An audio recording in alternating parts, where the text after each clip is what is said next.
छोटे से गांव में एक लड़का रहता था। नाम था रवि। उसका घर मिट्टी का बना था।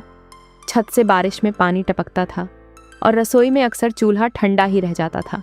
रवि के पिता गांव के चौक पर एक छोटा सा चाय का ठेला लगाते थे।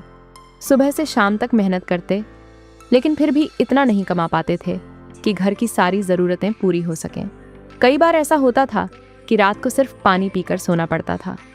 लेकिन इन सब के बीच रवि के अंदर एक आग थी, एक सपना था, IAS बनने का सपना। गांव के लोग अक्सर उसका मजाक उड़ाते थे।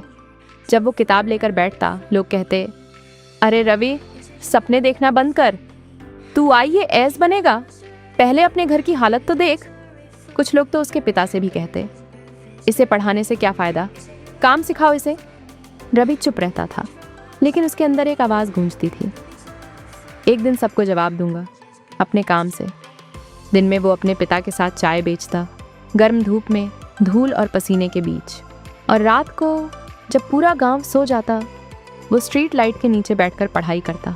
ना महंगी किताबें, ना कोई गाइड करने वाला, बस एक चीज़ थी, जिद और मेहनत। पहला प्रयास आया, रवि ने पूरा दिल लगाकर परीक्षा दी, लेकिन जब रिजल्ट आया, वो प्रीलिम्स में ही फेल हो गया। उसने खुद से कहा, ये अंत नहीं है, ये शुरुआत है। दूसरा प्रयास। इस बार उसने और मेहनत की, रातें जागकर बिताईं, हर गलती को समझा। इस बार वो प्रीलिम्स पास कर गया। अब बारी थी इंटरव्यू की।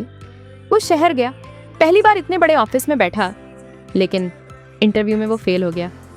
इस बार दर्द पहले से ज़्यादा था, लेकिन इस बार वो रोया नहीं। चौथा प्रयास। अब रवि बदल चुका था, उसकी सोच बदल चुकी थी, उसका आत्मविश्वास अलग ही स्तर पर था।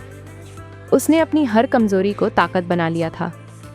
दिन रात एक कर दिए, और फिर आया वो दिन, UPSC रिजल्ट।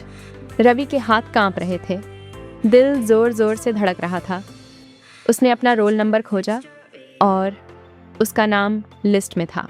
रवि ने UPSC क्लियर कर लिया था। वो IAS बन गया था। जिस गांव ने उसका मजाक उड़ाया, आज वही गांव उसके स्वागत में खड़ा था। ढोल बज रहे थे, लोग फूल बरसा रहे थे, और उसके पिता, उनकी आंखों में आंसू थे। लेकिन इस बार वो आंसू दुख के नहीं, गर्व के आंसू थे। सपने बड़े नहीं होते, उन्हें पूरा करने का हौसला बड़ा होना चाहिए। जिसे दुनिया मजाक समझती है, वही एक दिन इतिहास बन जाता है।